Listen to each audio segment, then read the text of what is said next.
Hi everybody, welcome to the KMS Quick Shots. My name is Flo, and today I want to introduce you the German guitarist and composer Willi Leinen. Willi, hi there, nice to meet you. Nice to meet you too. Thank you for the invitation. Thanks for being here. So you came a long way since you started playing. Can you give us a quick overview over your musical path so far? Yeah, I guess I started playing guitar when I was about 6 years old. I yeah, I think like I started on my own, and then like after 1 year, I think 1 or 2 years, I got the teacher, and I studied with him till I was 18, I guess. And yeah, then I went from my hometown Jena to Leipzig, which is pretty close actually, and started to study something else actually, political science. And after I think 1 year, I decided like I miss music so much, and it's my like passion, like I miss it so much that I decided to pursue a career in music. And I got another teacher, and he prepared me for music universities, and I got a spot in Berlin at the Hans Eisler Musikhochschule, and I studied there for 4 years, and then I went for my master's to San Francisco. Okay, so would you say you come from a musical family, or where does this drive to create and to play come from? Not at all. Actually, my father is a former soccer player, and my mom is a teacher. So there was not so much music in the family. Although I have my grandfather used to play the piano, I guess, and he had the same name as me. So somehow the circle closes. Like yeah. But I never got to meet him. He was already gone. So what did young Willie made pick up a guitar instead of, I don't know, a drum set or a keyboard? That's actually a good question. I had like a band in kindergarten, and I That actually played early? drums. Yeah, yeah, yeah. We had like and the funny thing is, the friend that I started this band with, it was a friend and his brother. He was older, and the brother played the guitar. But then the brother skipped the band, and so we needed another guitarist. So I was the guitarist all of a sudden, and I find it really like fulfilling. And I was always like, fascinated by the sound. And yeah, actually, this friend of mine, he lives like now also in Berlin, like 2 streets away from me. So we meet each other sometimes, and I'd always say to him, your brother got me into guitar. So what would you say as this kid just learning to play the guitar? I guess you started with some basic chords, and when you got the teacher, this was all coming from you, or did someone else influence you and said, let's do this because you can learn so much from them? Actually, I when I found this teacher, I saw a concert of him and his students, and I said like I want to study with him. Like I was about I think 7 years old, and I was totally fascinated by this sound of the guitar.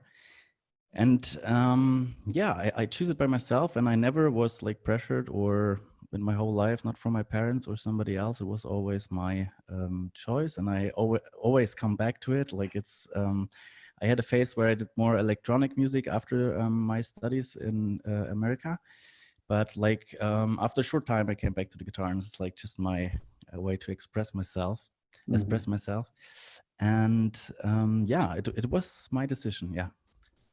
So you just mentioned that besides music, you studied political science and Yes. also philosophy, if I've done my homework correctly. Yes. So would you say, is there any kind of connecting element between all of these fields of expertise, or are these completely different kind of things? I think it's a different way of thinking for sure. I I mean, like I still read a lot, and I'm interested in politics still, but I don't have so much time anymore besides my musical projects. There is not so much connection. I think it's quite different. Yeah. Also from the people, like the people that you are surrounded by. It's That's why the question even came up to me, because it was hard to think about all those three fields just connecting and yeah, being parts of you actually as a musician as well, because they seem so strange from each other. So I yeah, thought, totally. Totally. I mean, like I like contemporary music a lot, and there's a lot of philosophy behind that, I would say. So, like when we talk about like John Cage, for example, or Steve Reich, like minimal music, there's a lot of things, and I think I like to think my programs through, and even when I'm composing, like I did my first composing or published my first compositions last year, and it was like a tribute to like composers I liked very much, and I tried to like imitate their style, but like bring my own philosophy in it. It's a little bit connected maybe, but yeah, in the first on the first like the first thought would be why. yeah, that's why this popped up into my head, and I thought, okay, these are strange fields to connect the dots with. Right. So Yeah. you, I thought when you did the four homages last year, I guess, Mhm. I thought these four homages were connected to were some kind of odes to the places you visited. But if I understood you correctly, those are odes to the musicians you met there. Not really. Like, yeah, kind of both Okay. actually. Like it's first of all it's a homage to composers that lived like the like in the classical area. Then I have one homage to Johann Caspar Metz, who lived in the romantic area, so quite along that. And then I have one homage to Leo Brauer, who's a Cuban composer.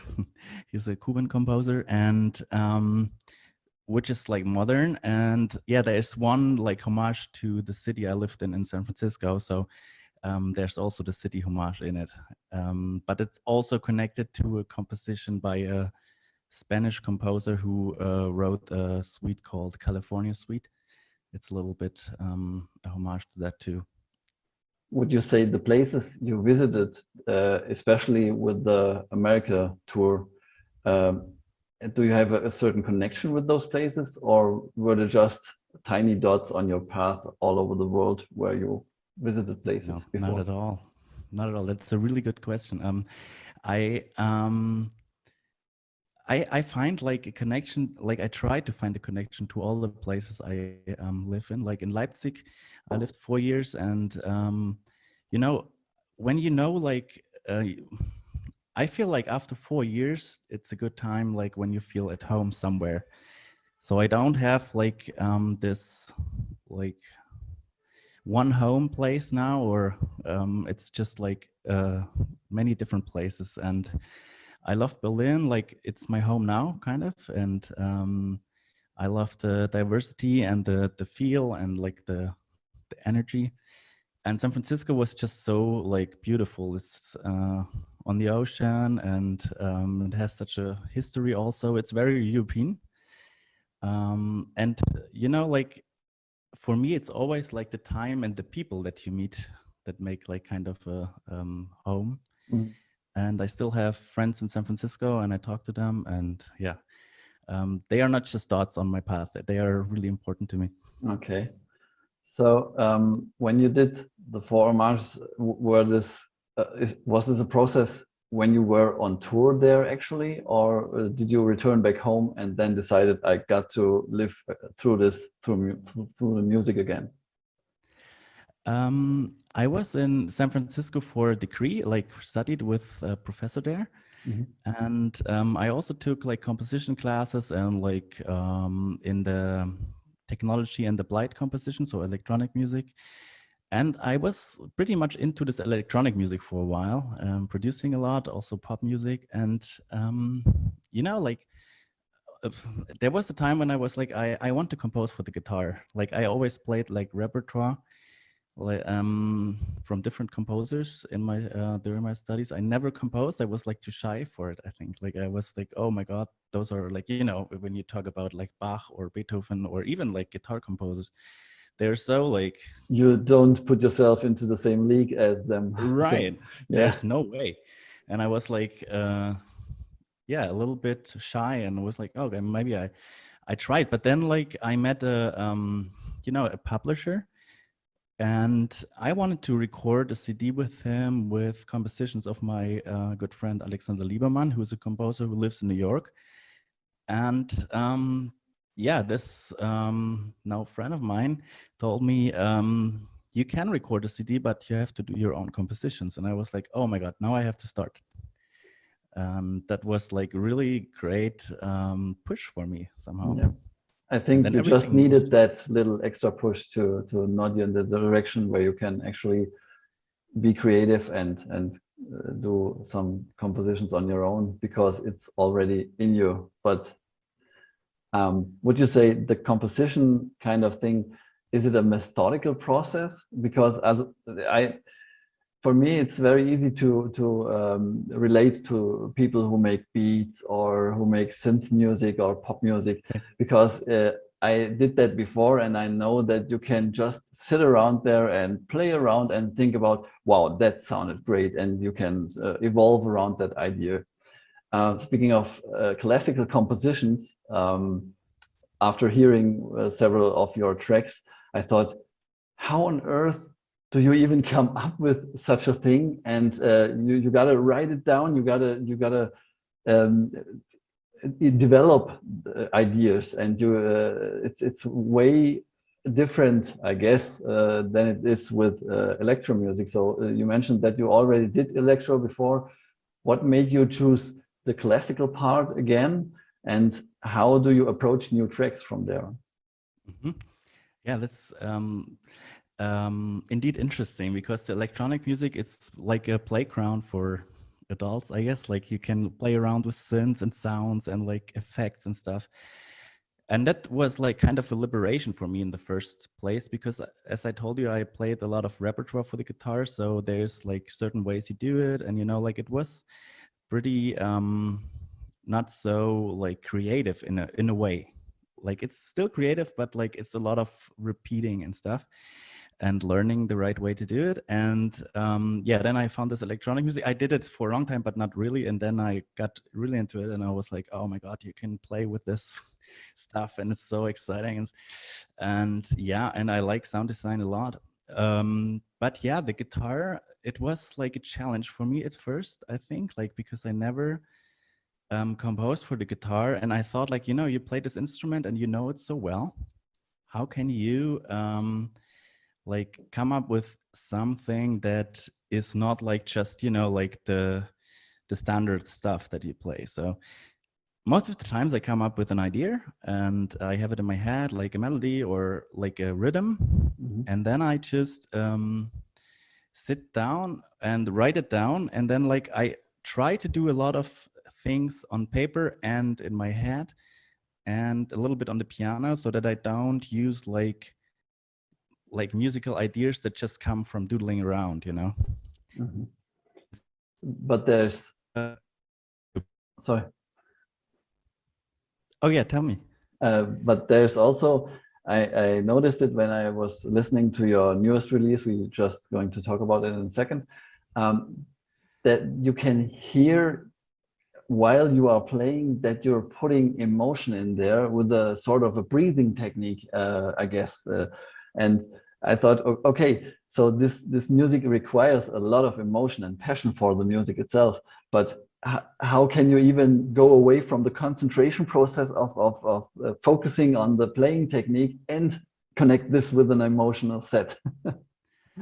Yeah, you know, that's yeah, a really good question that you get here. I mean, like I think it's like you practice stuff, but then I still have like a picture in my mind, or like it's like a movie that goes in my head. And while I'm playing, I'm imagining those like pictures or sceneries, and I think that gets me into the emotion, even if I play the piece for like the fourth or fifth time. Mhm. I try always to change it up a little bit. Okay. So I guess there's not really a separation between the technique, the technical part and the emotional part, because if you separate those two, then the whole track won't work anymore. Yeah, probably that's true. Yeah. So I just mentioned your newest release called Capriccio Number One. Mhm. Can you tell us a bit about the tune and how it was written? When did you came up with the idea, actually? Yeah. It was like kind of like during the process when I had my four homages out, I approached the guitar magazine, like the acoustic guitar magazine, which is I think the biggest one in Europe, and I said like, hey, I have like some new compositions. Do you want like to maybe like write about them? And then the journalist, he was like referring me to somebody else and said like, why don't you like compose, or why don't we print you in the composers section? And the guy Johannes Kreusch, who talked to me then, he was like, the pieces are too long. Um, I cannot print like 5 pages. We just have 2, and like on the CD where the track should be, we have only 1 minute and maybe 30 seconds. And I Okay. said, okay, I can compose something new. And I did that really quick, actually. I know it was like, it was in between 2 meetings, and like I had this idea stuck in my head, and I was like, oh my God, like, yeah, I have it. And then I wrote it, I think in 2 days. And then I thought like, all the, or Paganini is maybe the most famous guy. He was a violinist and like a virtuoso, and he wrote caprices, and there were a lot of it's like a whim, like just a idea, Mhm. kind of. And I thought like, why don't you write 12 of them?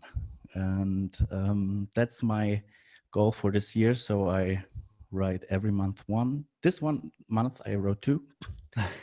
They're So already ready. that answers my next question that I had, because what I was going to ask was, what are the plans for the upcoming months? So you actually you haven't got all the 12 ideas in your head already, do you? No. Okay, but 3 of them are already finished, I guess. Yes, I have to record them though. Yeah. Okay. Do you plan on releasing them one a month, or a Yeah. whole album at the end? I think it will be one a month, Mhm. and maybe in the end we put it together as an album. And also like the sheet music you can order through the publisher, Yeah. Edition Mago, and then they will be kind of like combined. Do you also play live gigs? Yeah, I do. Actually, like with Corona, it was a little hard, but I have like a gig. The next gig I lined up is in near to Munich in Rosenheim, in the jazz club. I play also now in a let's say chamber music ensemble that does like Schubert songs, like classical like Schubert songs, with 2 guitars instead of the piano. Mhm. And we do a lot of also with bass guitar, 2 electric guitars, so it's like kind of a show.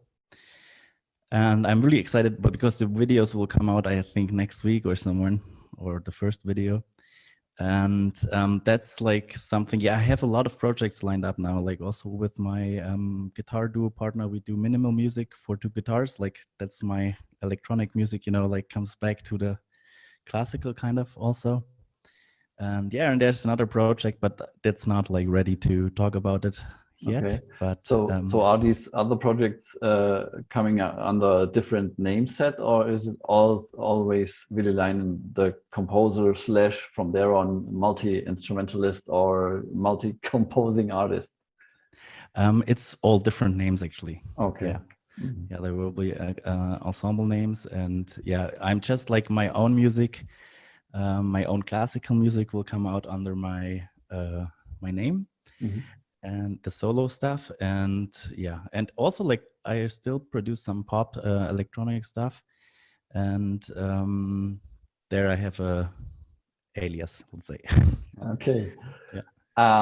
Last question for the night would Yeah. be your bucket list. What's on top of your bucket list, speaking as a musician, what you want to achieve or want to do next?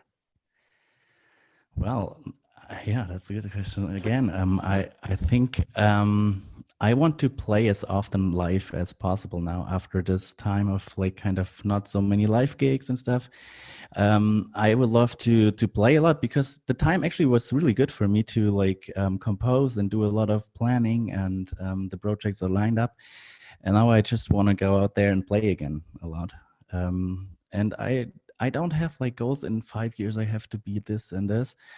It's just like, yeah, I want a good balance between live and recording time. And I'm really excited for all those projects, like when they finally start. And I would love to go on tour. And what I really love, what's on my definitely on my list, is go to San Francisco again and play a concert there. Yeah. You already have a place to stay there, if I understood you correctly. That's true. Yeah. Yeah. All right. So there will be nothing that can be described as boring in your near future, because with so many projects up your sleeve, I guess you have to pick your projects wisely to even manage to work on all of them. That's true. Yeah. But it was always like, even, you know, with classical and pop music, it kind of like helps each other, and it's so different, and also the projects are different. I think I need that in my life just to mix it up, because like, you know, where during the studies, like I practice guitar like 4 to 5, 6 hours and nothing else. Mhm. And I think after I finished my studies, it took a little while, and then I was like, boom, all the things came out, you know, like I want to do a lot of different stuff. Yeah. Yeah. So, all right. Guys, if you want to know more about Willi Leinen and his project now and projects in the near future, make sure to check out the social handles at the end of the video. Willi, thank you very much for meeting me tonight. It was awesome to learn about your process and your projects and you as the artist. That's it for tonight. So all I have to say is, guys, thanks for watching, and we'll see each other soon. Bye. Thank you so much for having me.